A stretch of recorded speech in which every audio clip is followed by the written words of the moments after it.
I think our team. Oh yeah. Cheers, our team. Now, the four of us, I would want to request that we tap on the rest such that they can connect. Our course leader too is just simply waiting for my tap. That surely should connect. Kindly also inform the rest such that we can start. At least even if it's in the next 3 minutes, we should be able to start. I have no challenges, even if it's raining, but at least there's power. And let us tap on all the rest that are not yet on. I think there are more four. So I think each and everyone can say, I will tap on this one, and then in just simply 1 single minute, everyone can connect. Yes.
Yes, good morning, Robert.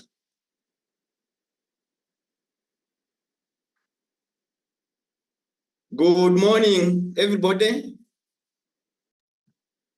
Good morning, Doctor. Good morning, Doctor. Good morning, Doctor.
Hello? Hello, team.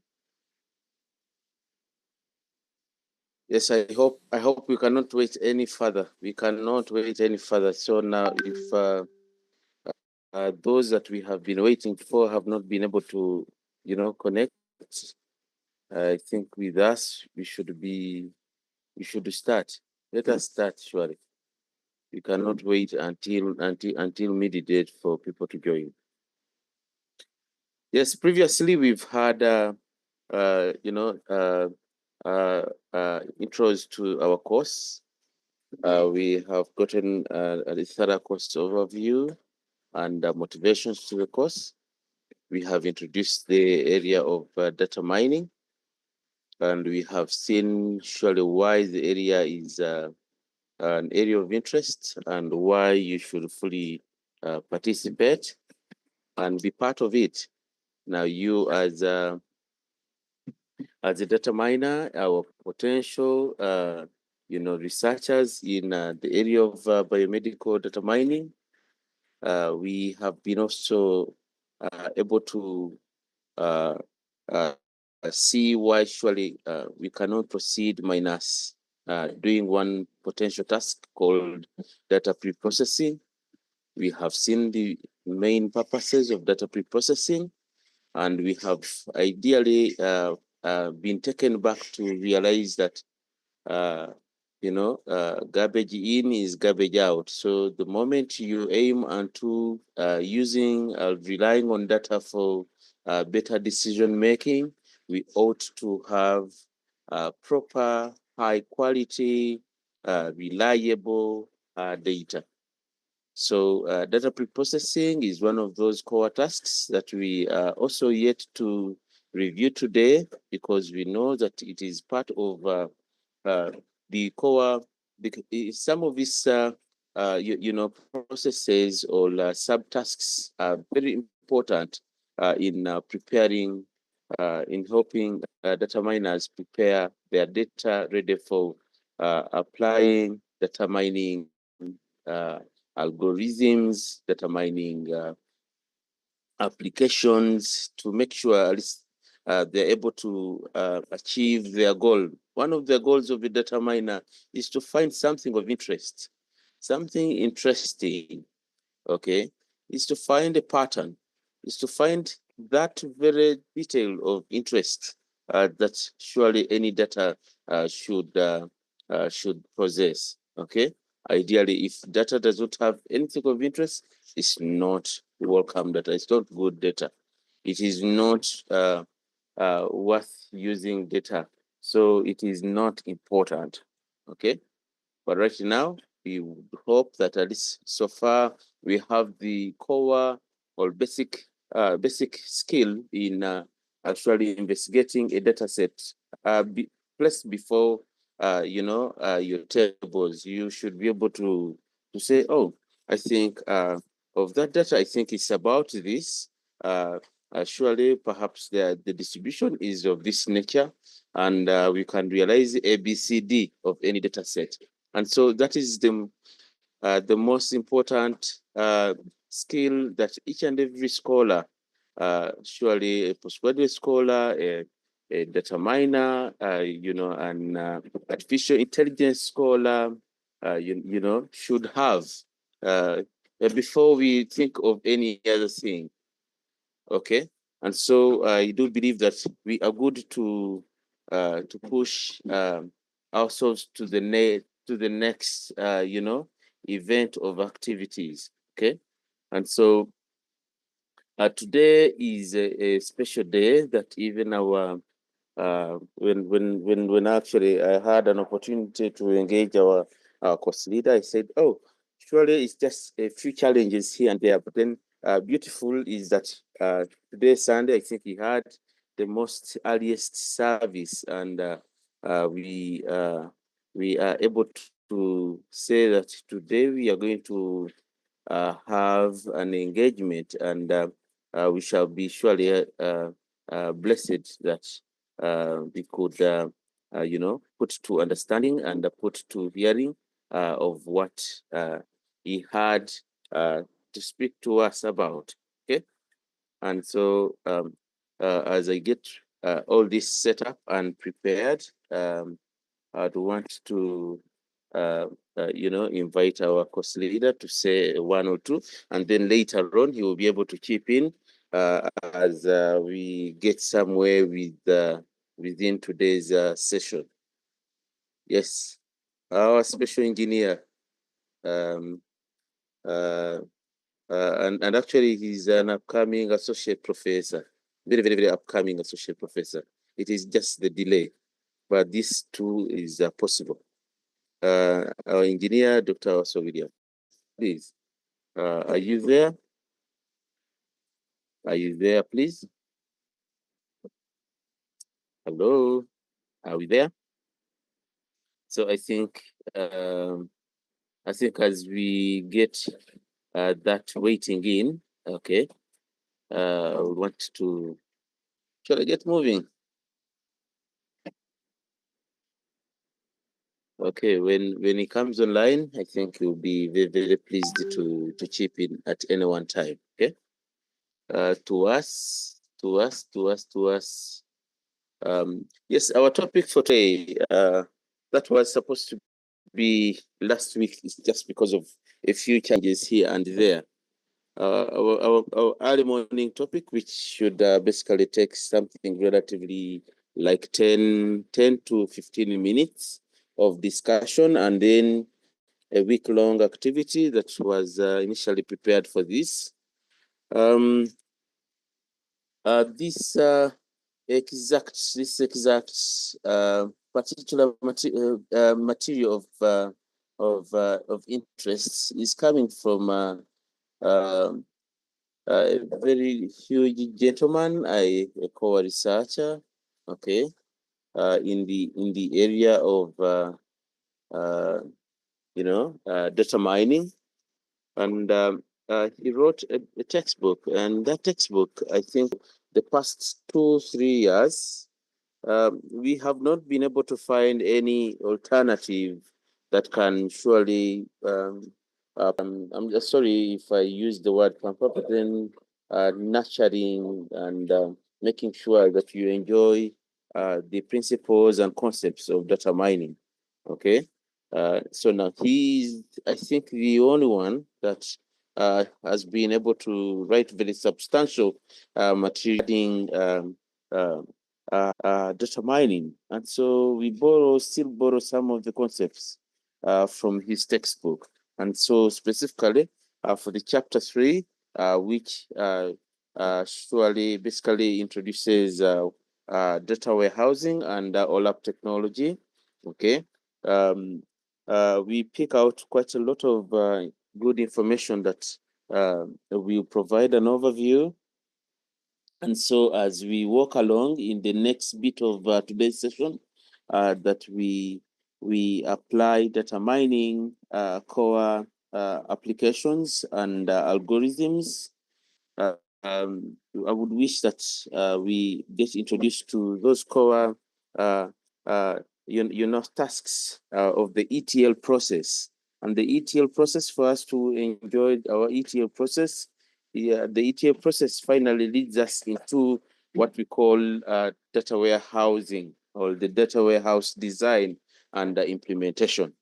And so the processes of ETL, fully identified as extraction, transformation, and loading, are all very core processes for developing and implementing what we call a data warehouse.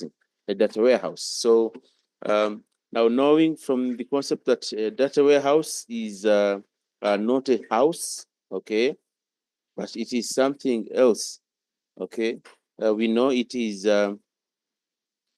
modeled around the concept of a database. Okay, but then we are simply saying that a data warehouse is not a database. Okay, we only use the text. Let's get in and see some of those other core details that we have prepared for you. So in this current session, we want to discuss what a data warehouse is surely all about. Okay, and And once we have discussed the data warehouse, we want to also talk about what we call the warehouse designs, or what in computing we regard to as architectures of the warehouse. Okay, so we have various different designs of this warehouse, and it's good that as a scholar we to focus. Okay, we shall talk about some of these architectures and further discuss them in detail. Okay, as the core output of today, warehouse designs a core bit that we need to now bring to our focus, because the moment we don't do so, then the future is not going to be clear for any data miner, if at all we cannot. I know it's for data miners want to then deal with readily available data, surely archived in quite very vast pool of resources that exist online.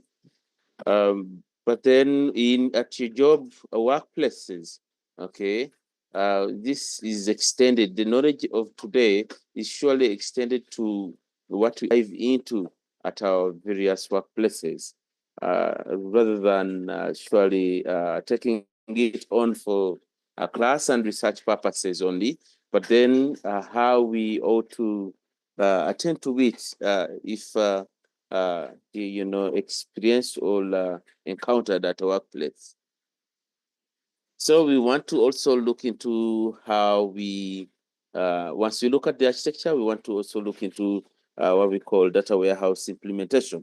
Okay, and so now as we see the implementation of a warehouse, we want to dive into, we want to take our thinking now from data warehouse into what we call data mining. And so we conclude today's and this early morning session, which I said is going to be 10 to 15 minutes by diving into data mining from warehousing. Yes. And so what's a warehouse, surely?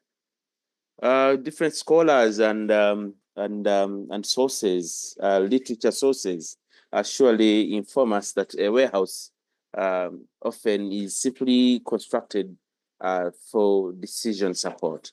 Basically, it's for decision support.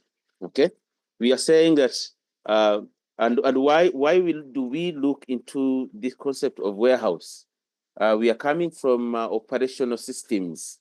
Systems that do not require the frequent, updating, do not require frequent, exporting, importing.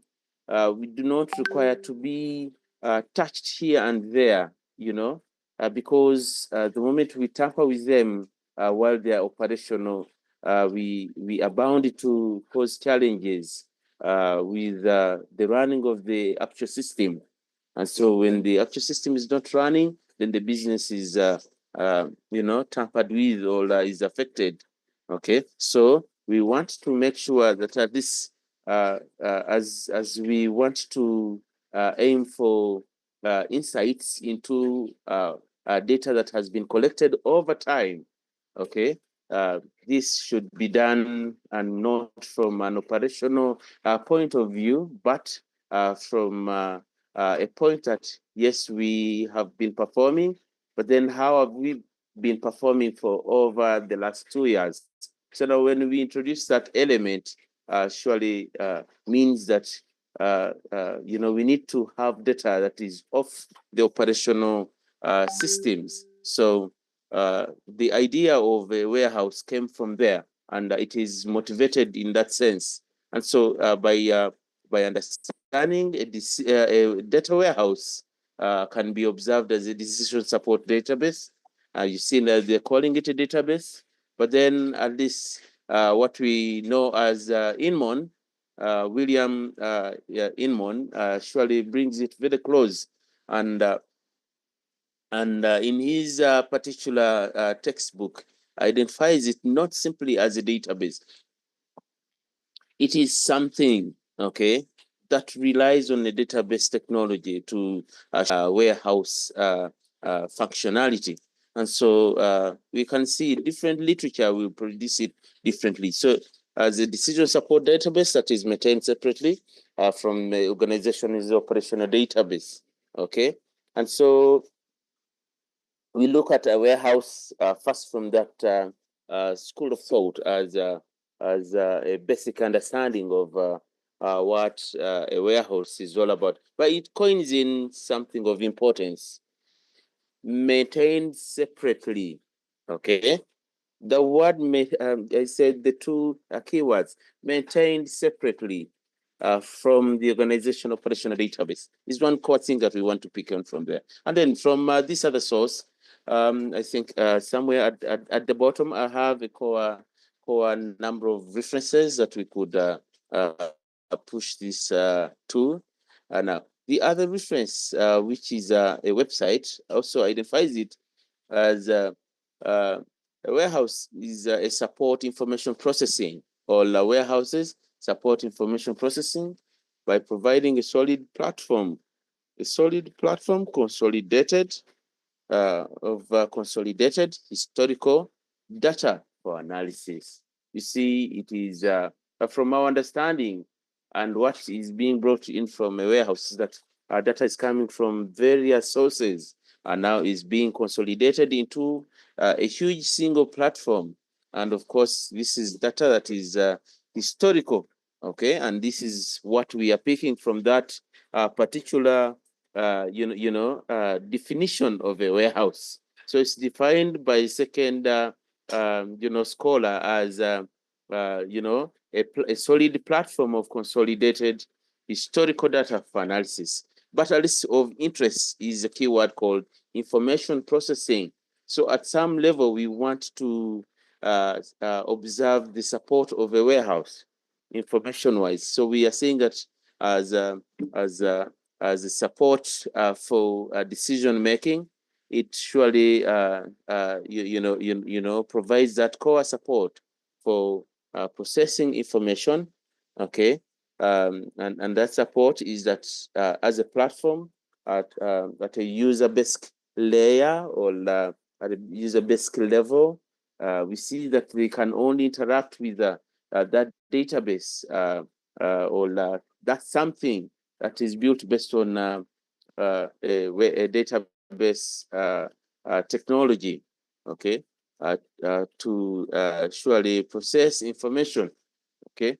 So there should be that particular tool or set of tools that users surely interact with, to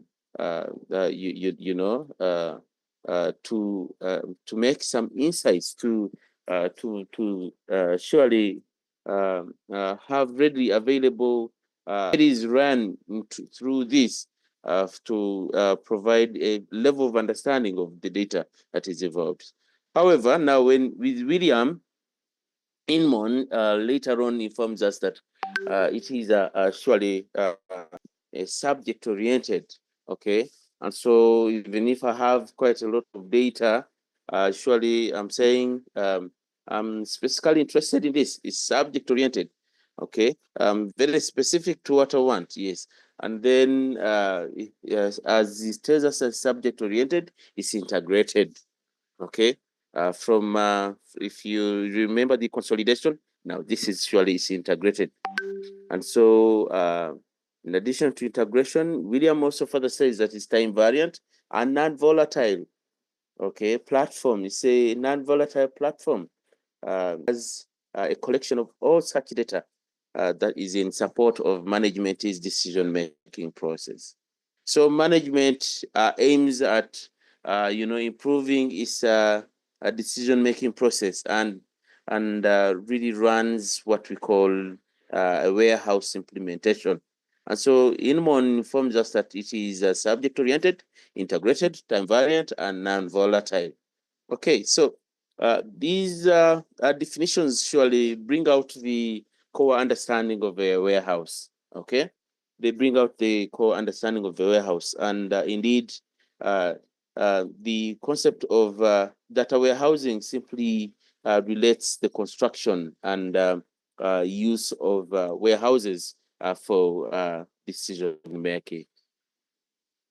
So now from William Inmon gives us the best, I think, if we are to rate most of the definitions, we think Inmon does not tell us that it's a database, no, but still relates to the previous one who says it's a solid platform. It's not simply a database, okay, but as a platform, okay, that surely is subject oriented, okay, is integrated, okay, and time variant and non-volatile, okay, just to support management is overall goal of housing data.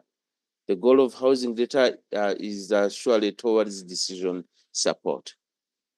So now let's look into the subject orientation. Subject orientation simply means, in that definition, is that data is organized around subjects, okay? Subjects such as drugs, subjects such as patients, disease, drug sales, doctors, institutions, health institutions, okay, etc.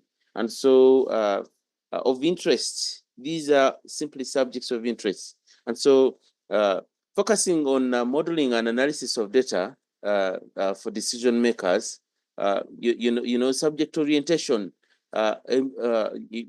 sets it clear that you cannot usually run, you run an understanding of the overall, no, but then we are simply going to have our objective.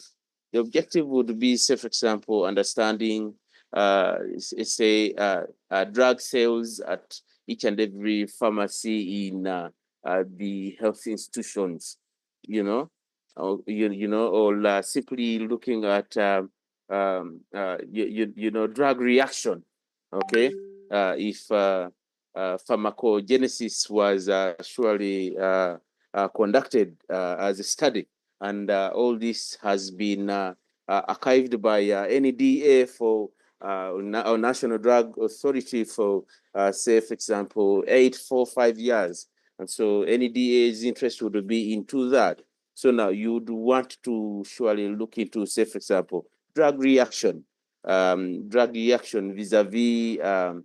sales in a particular region, okay?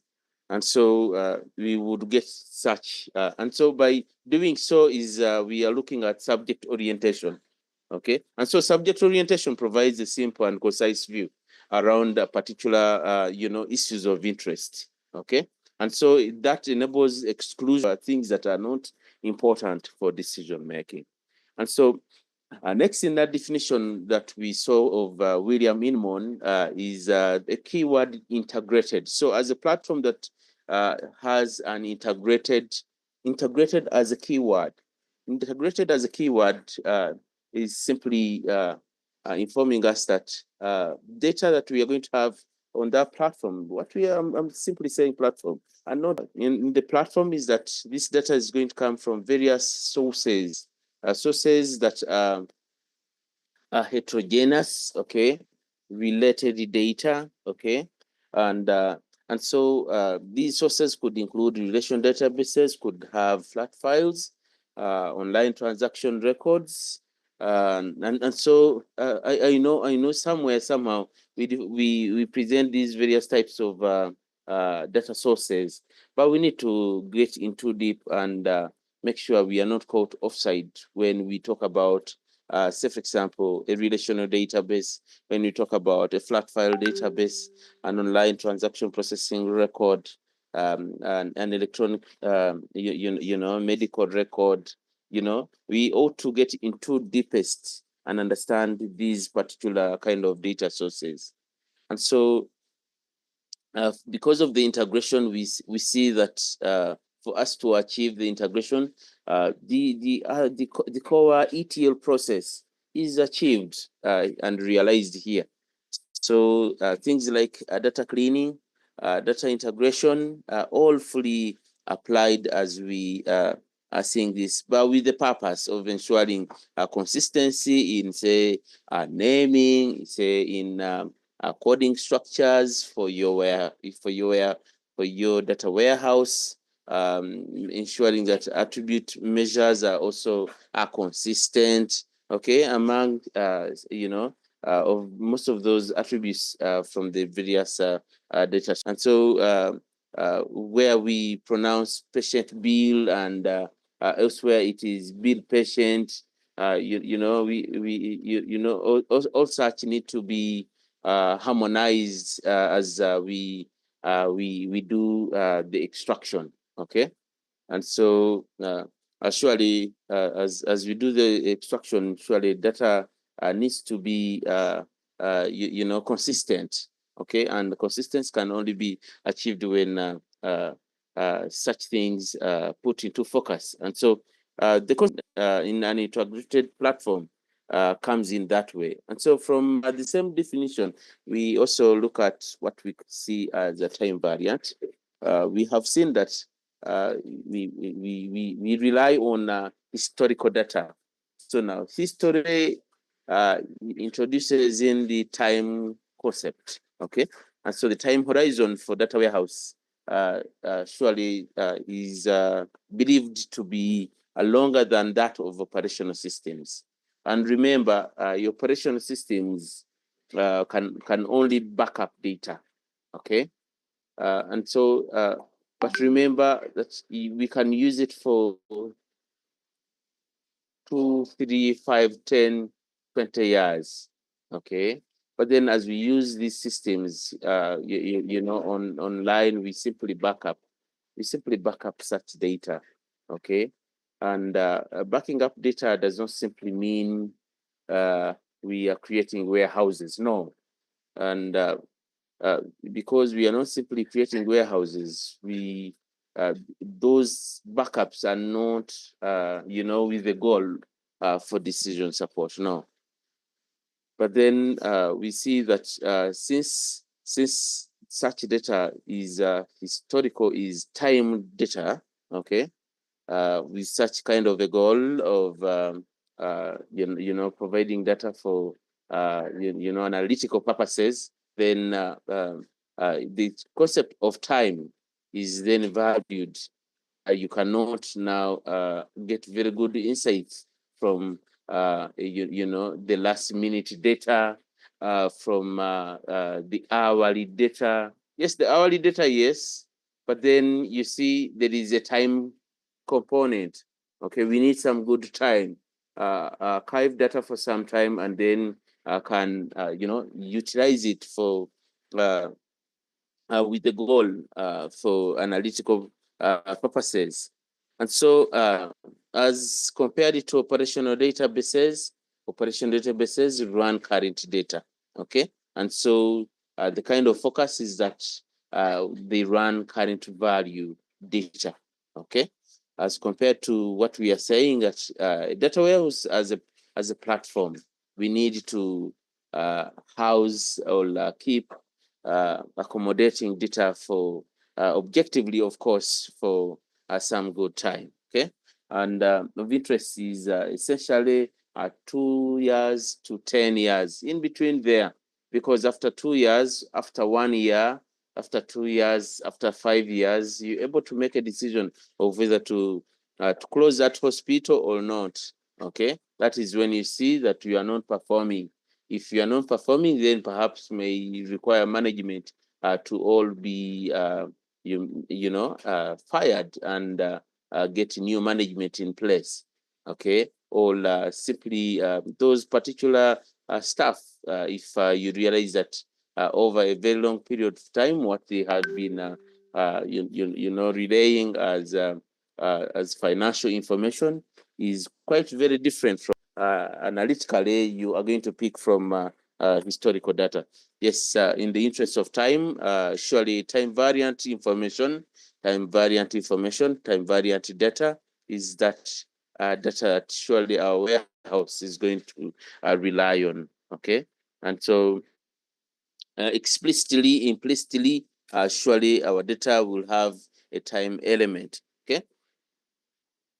And last but not least, about the keywords that we usually pick from William Inmoni's definition is a non-volatility. Non-volatility regarding data is that we are saying that surely this has to be a physically separate store from our from the operational system. Okay, and so from the operational database. Why we say it has to be separate is that we do not want to affect the integrity of operational systems.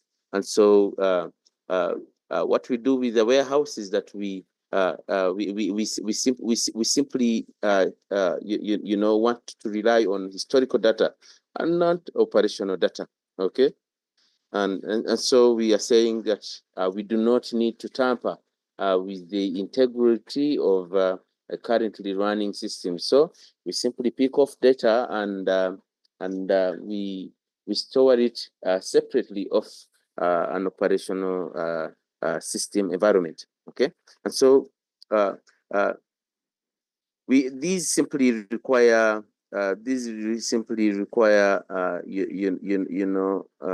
just a few database managers, systems administrators to simply look at accessibility, access rights, perhaps if data is running two different data tables that can also be sorted at that level of database engineer level.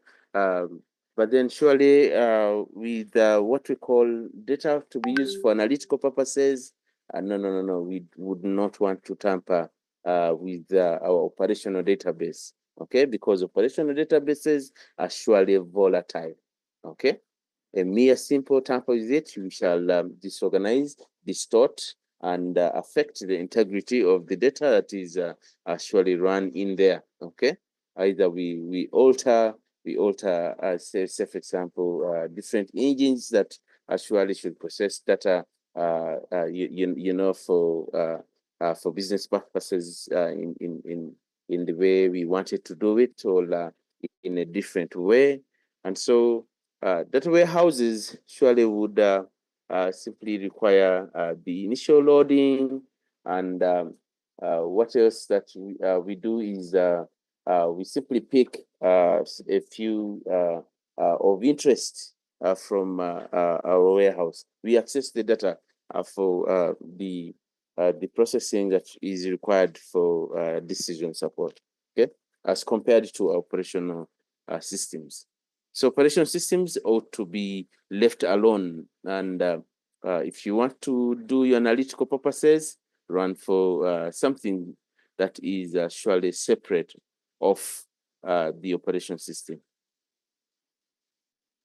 So whatever we've been saying is surely repeated as we distinguish between our warehouse and our heterogeneous or operational databases. Okay. And traditional heterogeneous databases surely have been able to offer us operational day-to-day support. Okay, and these at some point we know we can build quite a lot of interfaces that on a day-to-day managers of businesses can interact with to see how many sales have been made today, how many sales were made in the last 1 hour, but then, operational wise, okay? And so as we observe, say, for example, the likes of Nakumat, now we're taking on Nakumat simply because now we have Nakumat, but then also we have which other one that we currently supporting these days with Black Friday. I think there's a gentleman online. Otim, if you can remember very well, which ones are which particular one is currently running Black Friday promotions? Jumia. Jumia, yes. And I would observing from Jumia with Jumia Kenya, Jumia Uganda, Jumia Nigeria, Jumia Ghana, and I hear Jumia has gone almost the whole Africa by 2025, end of 2025. We shall be hearing such declaration. Those that usually read CEO newsletters, East Africa and Africa CEO newsletters. So you should be able to sense that. So now, from a Jumia point of view, you see that it is not only one single database, no, but these are several, heterogeneous databases, almost running similar business. But then simply to make business, in a way, in a way flexible, flexibility. I'm saying that your business, the business is able to show faults, okay, and you able to if you are in Uganda running the Jumia, running your query on a Jumia store of Uganda, you're able to also see how the same almost similar product information can be now also be pointed to you on a Ugandan store database, okay? Information that is, say for example, external or international, and in so doing, we have quite a lot of things that are beautiful for users. Things like wrappers enable, querying data in that particular style, okay? And so all such heterogeneous databases can be integrated together. However, now for Jumia to run, it's you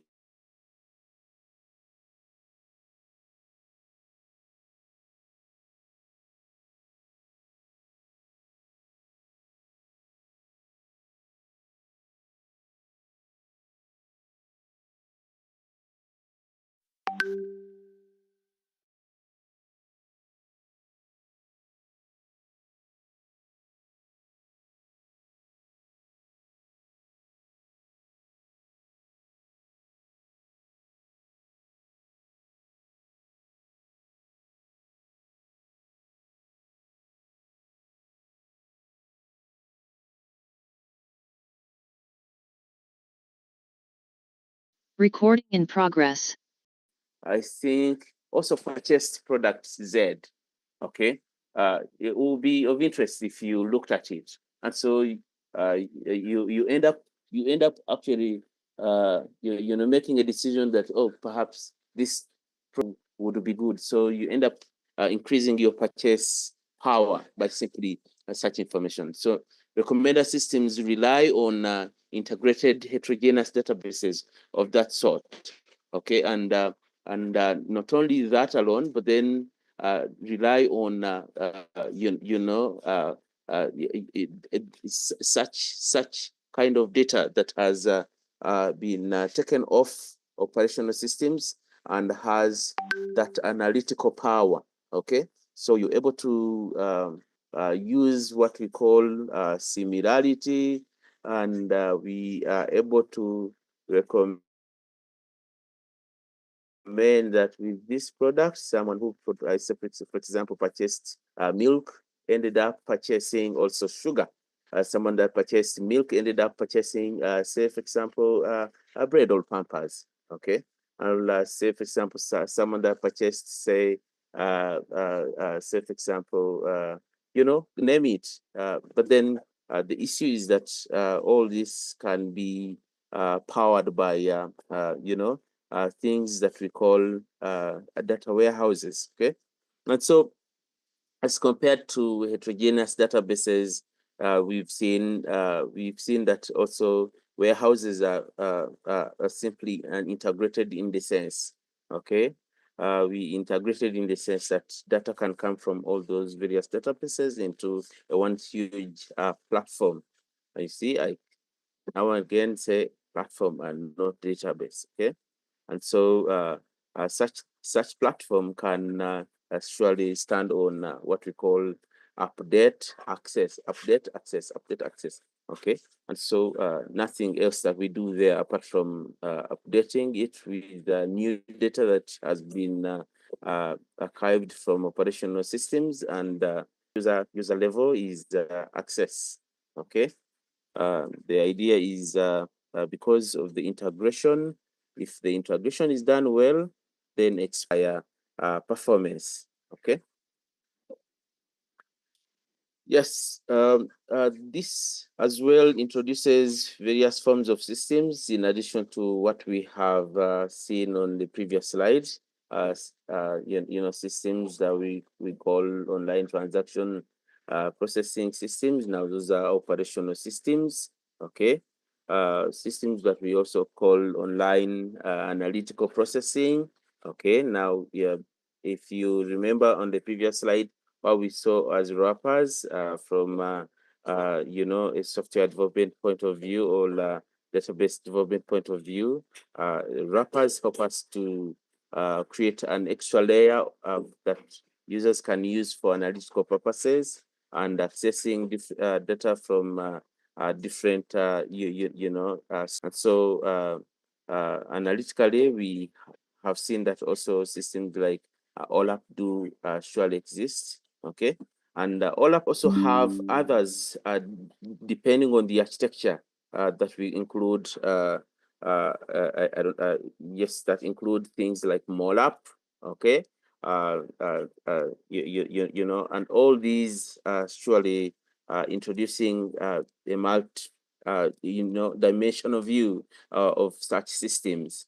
Okay. However, distinctively, we can surely see distinctions between our online transaction processing systems and analytical processing systems.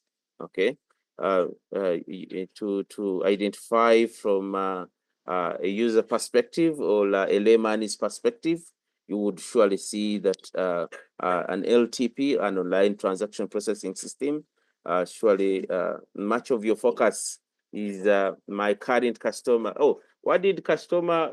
Yes, he's moving out, but then we are seeing, some product that was not paid for.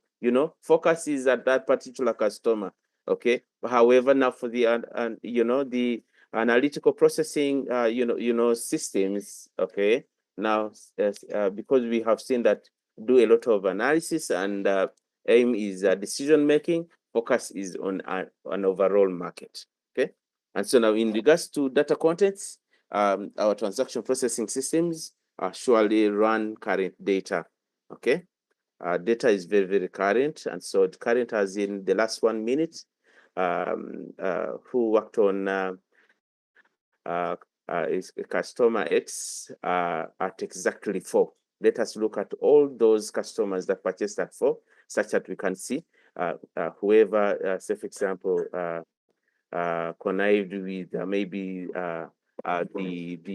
the say for example customer care or the tailor, anything like that. But the focus is at what? At the customer. So now data that is used is very current. Okay, and say for example detailed in the sense of a customer.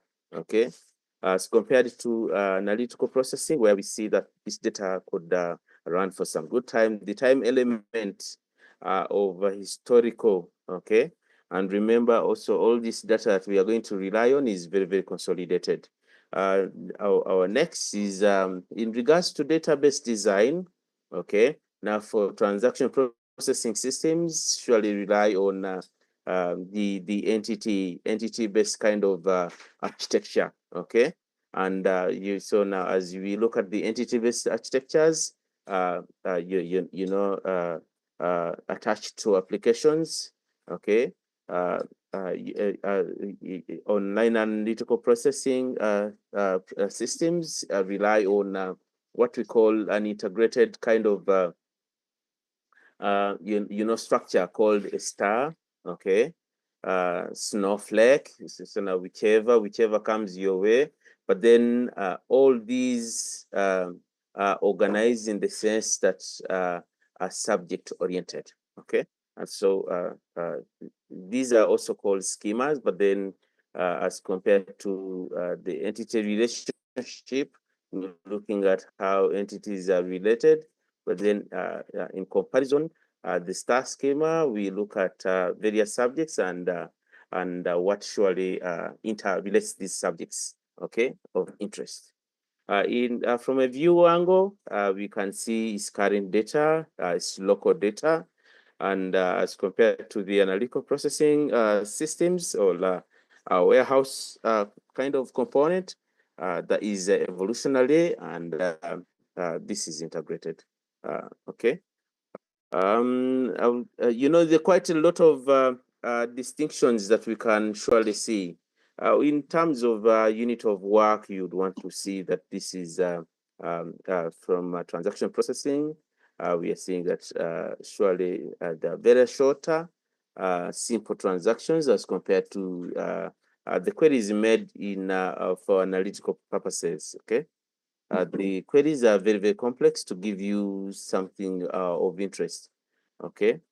And so when we observe at a level of records, surely remember the records we are going to deal with in a warehouse are simply historical records for over 4 years. We would be talking into trillions. We would be talking into several millions and quite lots and lots of data. Okay.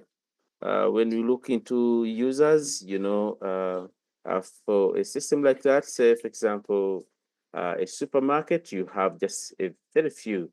If it's a hospital, yes, I know each and every one would want to have access to the system. Say for example, for accessing, clocking a patient, but before clocking a patient, you'd want to register patient, and if it's not clocking, then you're doing drugs, and if it's not doing drugs, then it is payments. Okay, and so those are just a few users that surely are going to be accessing this system. However, we can surely see that when it is decision purpose kind of best approach, and we want to use our data, generally you'd want to have 1, 2, 3, 4 persons surely focused. But then for Jumia, as compared to all this stuff they have, okay. Now I'm going to refute just a few with the number of users, because as you observe the business approach, you'd want to have some automated level of analytical processing that surely utilizes lesser humans as possible. Okay, and that's the idea of your machine learning. Okay, we want to create some level of automation in how we actually analytically process for insights. Sure. So you would expect lesser, because now the idea is we want to automate to some level. Yes, quite a lot of distinctions surely exist that we need to put into a closer focus.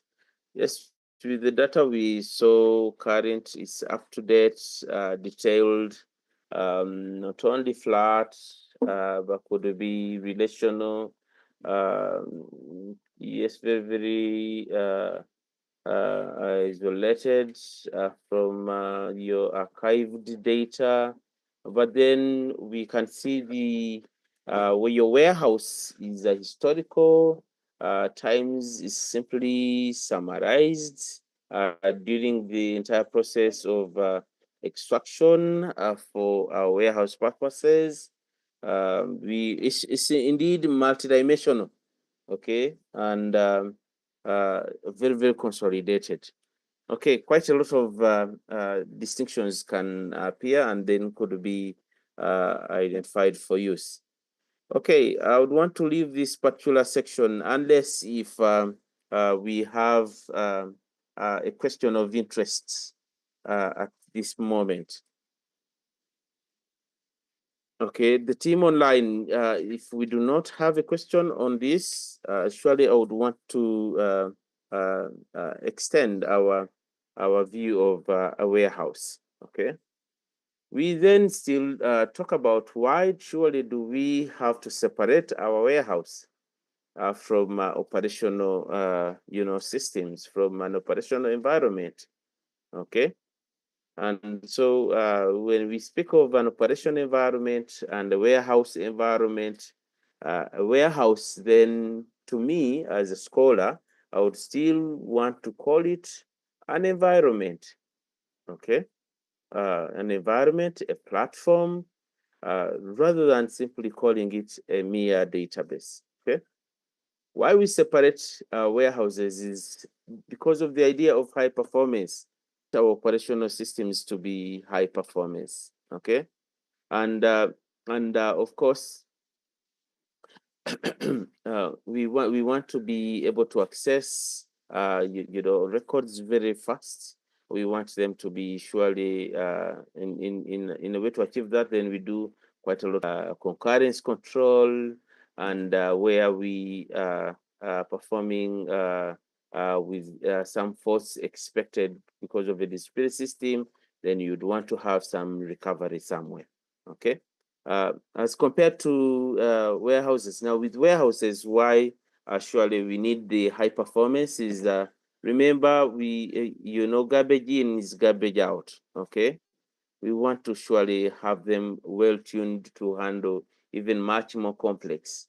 But then as they handle much more complex, even the kind of quality of data that is expected at say in consolidation, at integration, should be of high quality. Okay, and so high performance is deserved for both kind of systems. And so for us to achieve that high performance is have better processes that surely utilize the systems. Okay, things like access, the actual data processing. Okay, needs to all be done faster, and so that's the expectation that indeed we shall need to have high performance.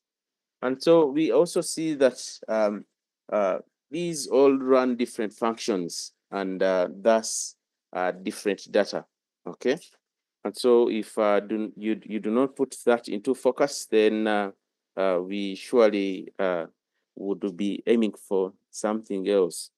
Okay, remembering that because of different functions, our functions is analytical processing. So now, if we ought to have very good decision making, very good insights, then surely our data needs to be, of good quality. I think it all goes back to quality data.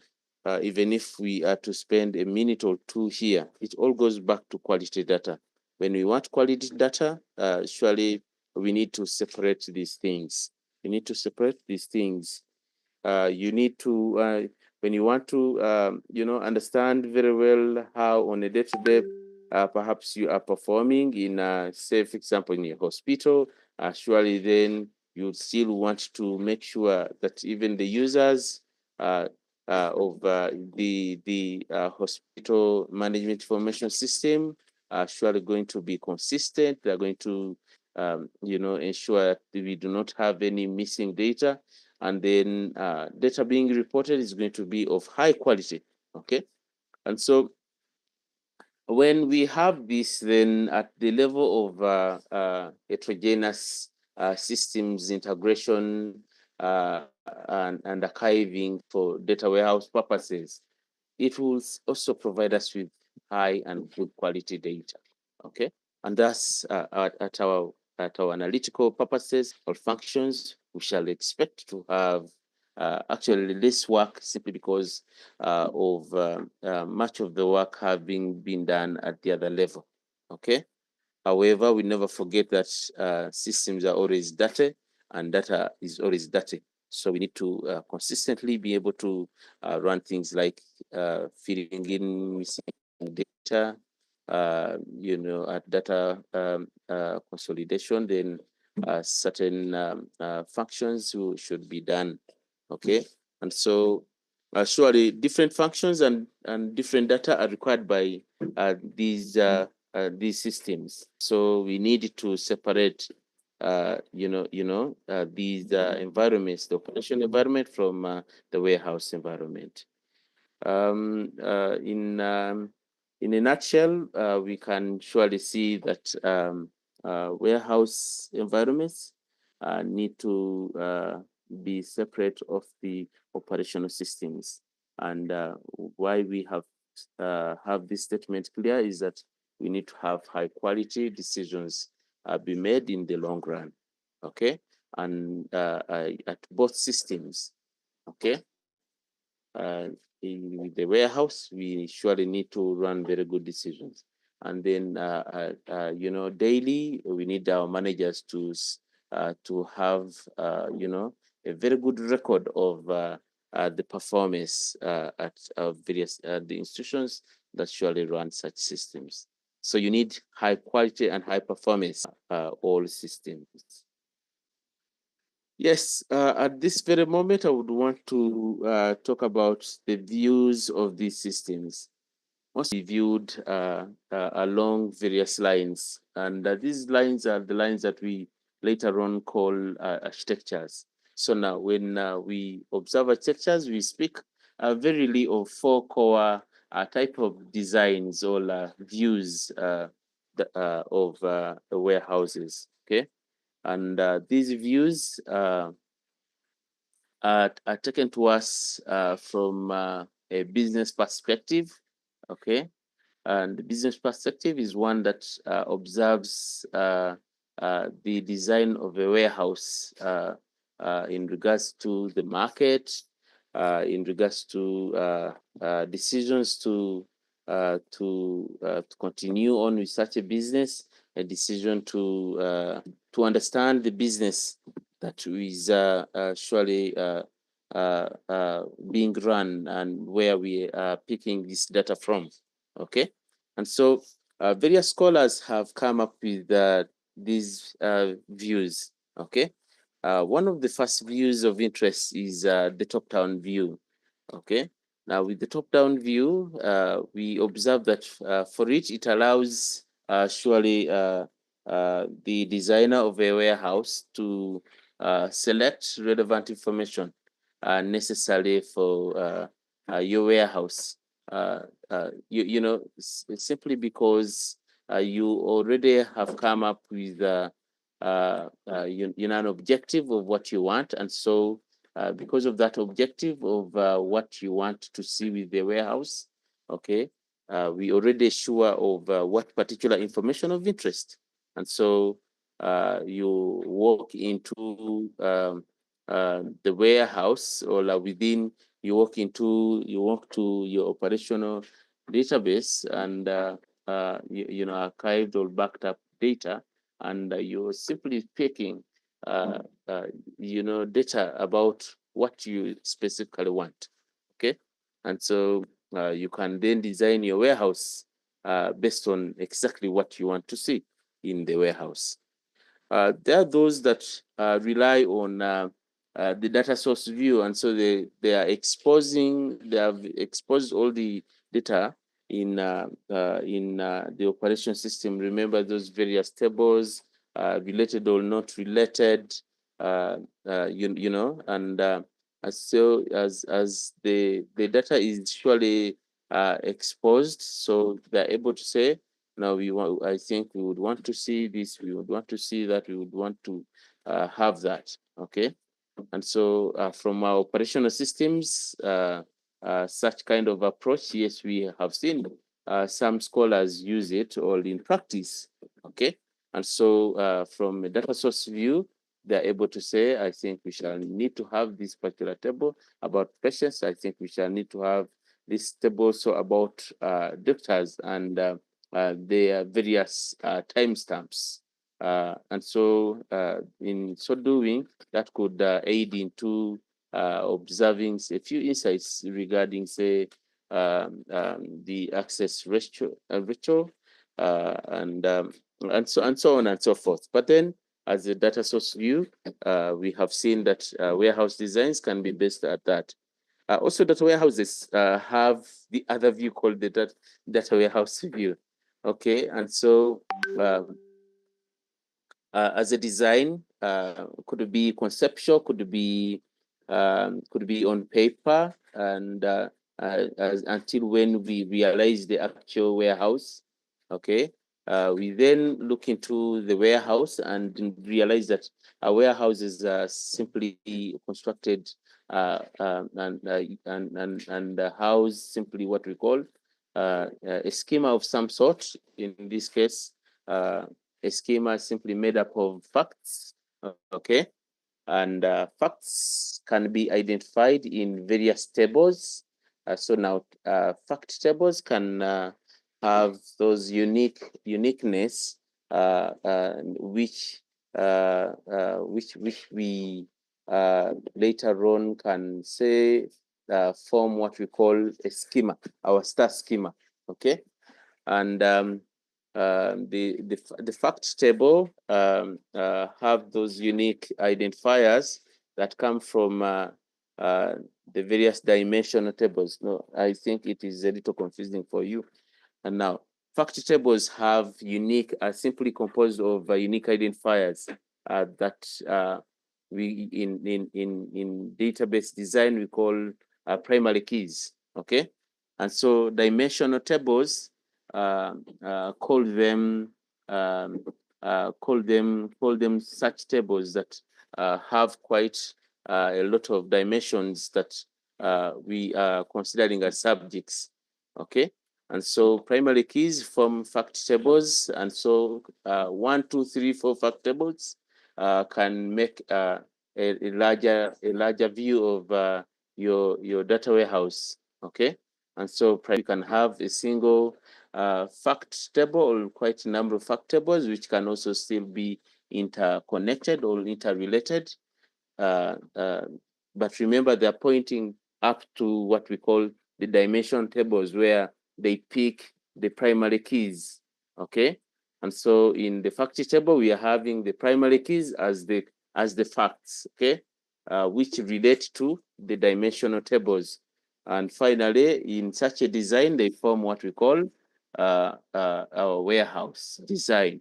Okay, and so we can have another view of a warehouse design constructed that way. Okay. Lastly is what we call the business query view. So most of the warehouses would be constructed based on the query you ought to run. Okay, you want to see this A, B, C, D, and then because of the query design itself, okay, in the particular perspective of our end user, okay, we can surely extract information readily for our warehouse. And by simply doing so, we can have a warehouse or a data store or a data cube that simply talks about data produced by that particular query. Yes, and in a nutshell, the 4 views of regarding design of a warehouse would be presented by scholars in that way. Having a top-down view, which we have seen that surely by the time even you run your create your warehouse, you already have an objective, and so because of that objective, top-down, top-down, you're coming from an objective point of view towards the data. Okay, as if we the rest will appear to be bottom up. Okay, yes. And so the next is data source view. The other one is a data warehouse view, which we have. If I think if one we have seen data warehouse view, the other is the business query view. Yes. of course, what we have been talking about as bottom up, top down, surely all goes down into the process itself for creating a warehouse. Okay. When we talk about the top down, we simply start with the overall design and planning, you know, and then the bottom up is starting from the experiments and prototypes until when we have our final design of the agreeable and agreed upon design of a warehouse. We shall just simply have an extra minute and observe how these two things are very, very all differ from each other. Okay. And then in the design process, we can surely speak about two core approaches, okay, that we have seen in literature. One is using or relying on software engineering process designs or design processes as of waterfall. The other one would be spiral or I have seen some trying to present the fact that also we can have the various other process design processes or software engineering process models come in. But then those of interest and so much pronounced in literature are waterfall and spiral. Okay. However, now for as a scholar, we should basically see the four core steps for any data warehouse design is one, and this is where we say the top down. So it is surely mature enough. Okay. We start surely by choosing a business process to model. Okay. The business process to model could be, say, for example, hospital performance, for the last 30 years. Okay. As a business process, you'd want to look at or identify certain things now. Say, for example, when we are observing the performance of the hospital, what is it surely that we are going to put to focus? Then you would want to bring out, say, for example, you want to see, say, for example, the pharmacy, okay? Performance based at pharmacy level. Then we want to see performance based at, say, patient turnaround time within the hospital, okay? And then we would want to look at performance in various angles. So now when we have the business process to model, okay, and surely the modeling of such a process would be of our interest. Then look at the invoices, patient invoices, look at ABCD. You see quite a lot of other things that can be brought to realization when we simply talk about the performance of the hospital for the last 5 years. Okay. And so once we have gotten the business process, then we seek out to understand what are those particular details, okay, that we would want to pick to inform the business process, okay. And some details, in computing, we call them the grail. To what level, okay? Is it going to be coerce? At summary level, is it going to be atomic to, say, for example, the finest grain, and so forth. So we depending on what your business process that you want to utilize for your decision making. Okay, we are able to make clear of what kind of what level of grain.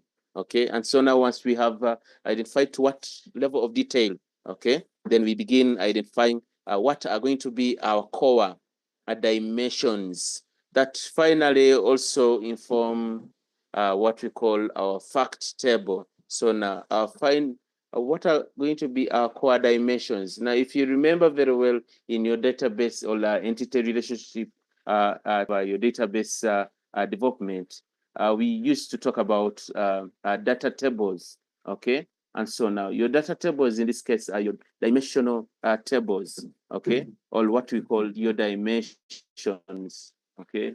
Now, these include your primary keys, include even the other kind of the other kind of say, for example, detail for a data table, okay?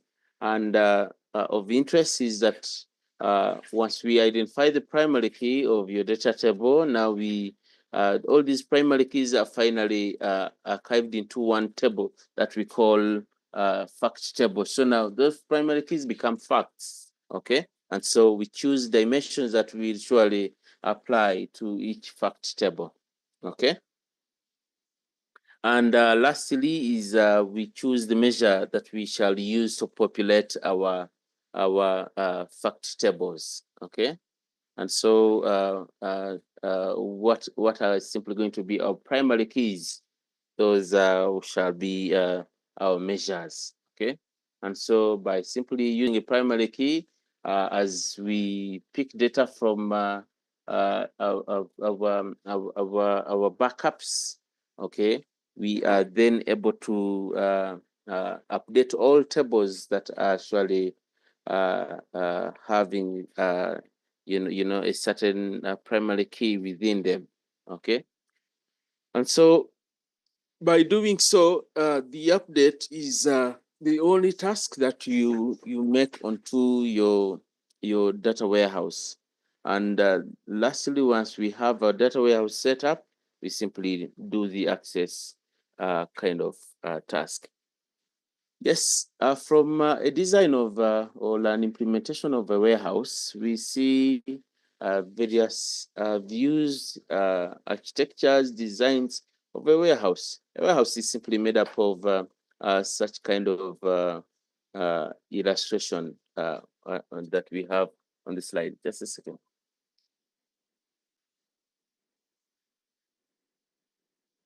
So from a warehouse point of view, we have seen that it is integrated in the sense. So now, as an architecture, we have it layered in the sense that you have a data source layer, which has, and so when we talk of layering simply enables, positioning or simply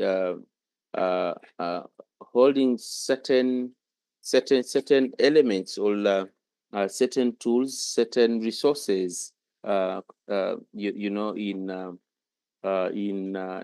units for easy identification, easy understanding.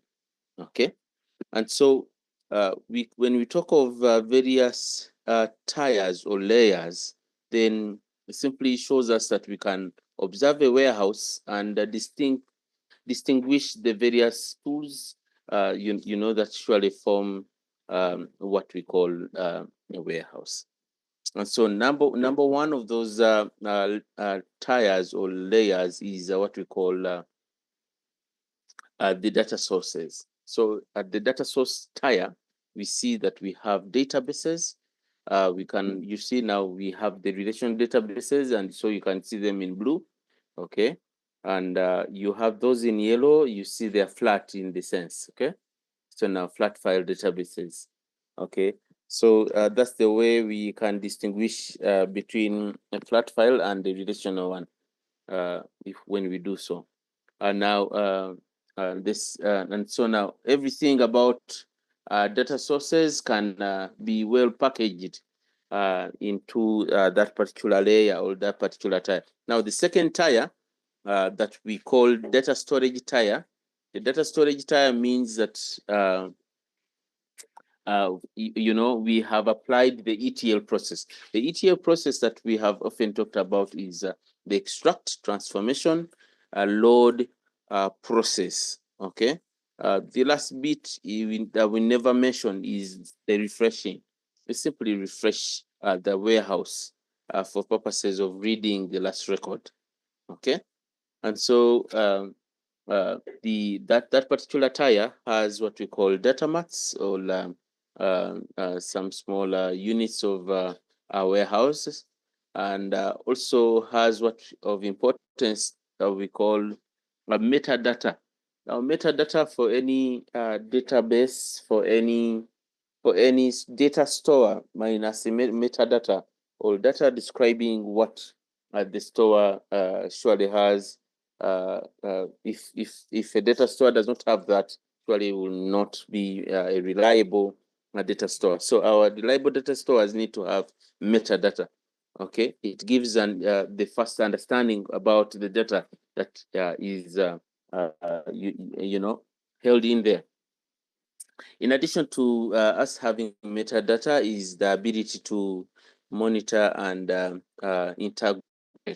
Okay, so the monitor and integrator have a role, and so we can ably combine them into that one tier that we call the data storage tier.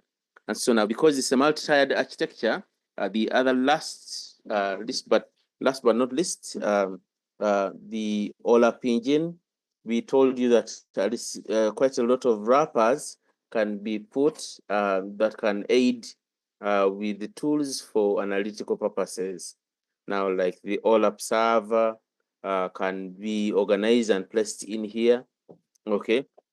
And we can have quite a lot of data cubes that can be, very small data cubes that can also be found here, okay?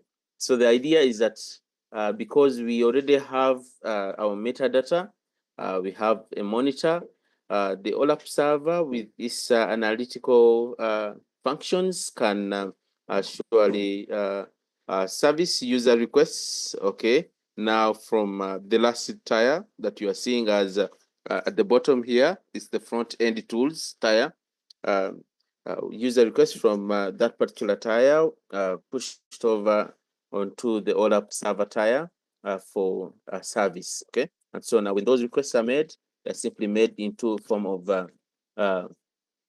queries that are processed by the OLAP server until when we have one very good report. Okay.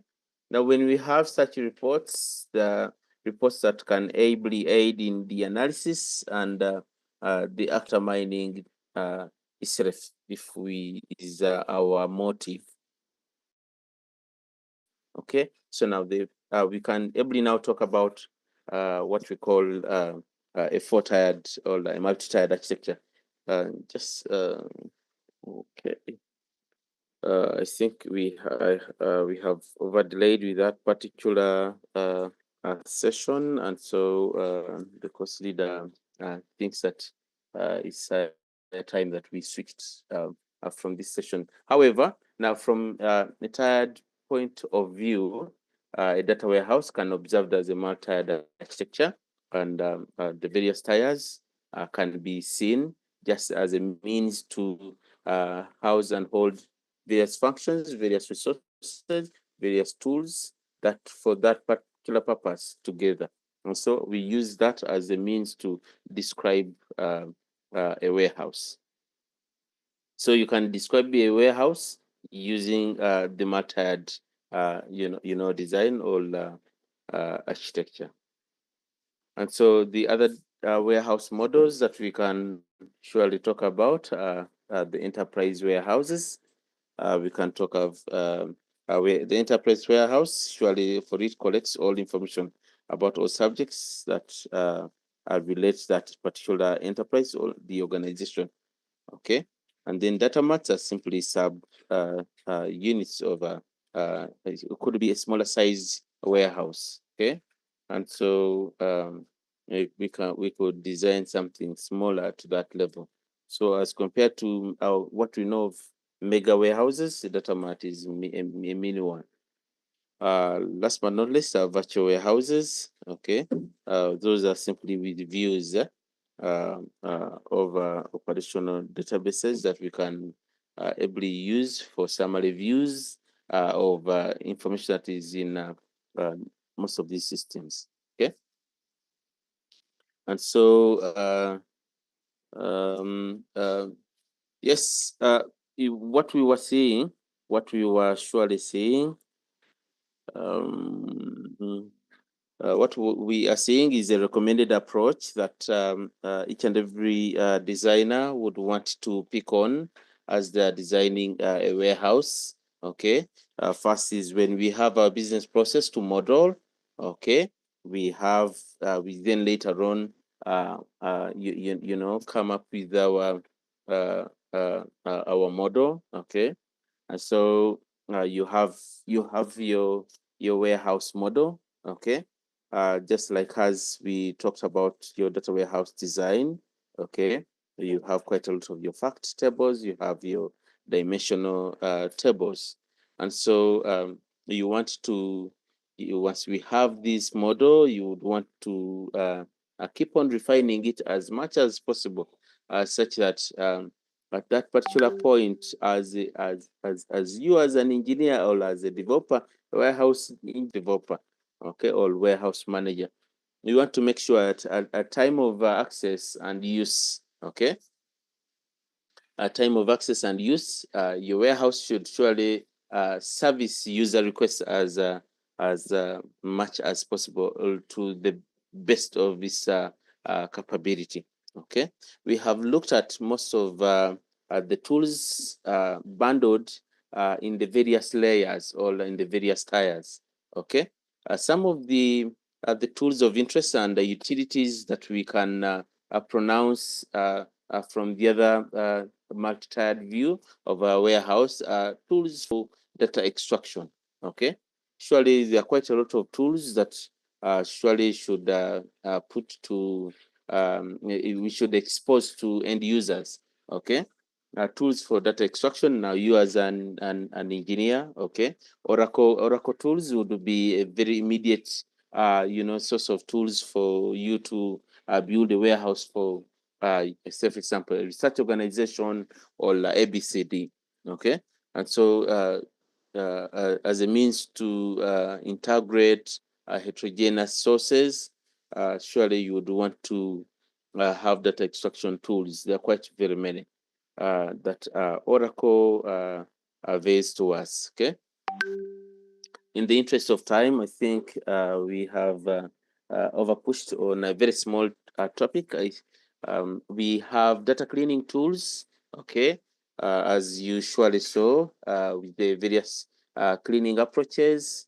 Tools have been developed to help you automate and do clean, say, certain, you know, and do your data pre-processing faster, okay, as we are yet to see today. Today, we want to do quite a lot with you.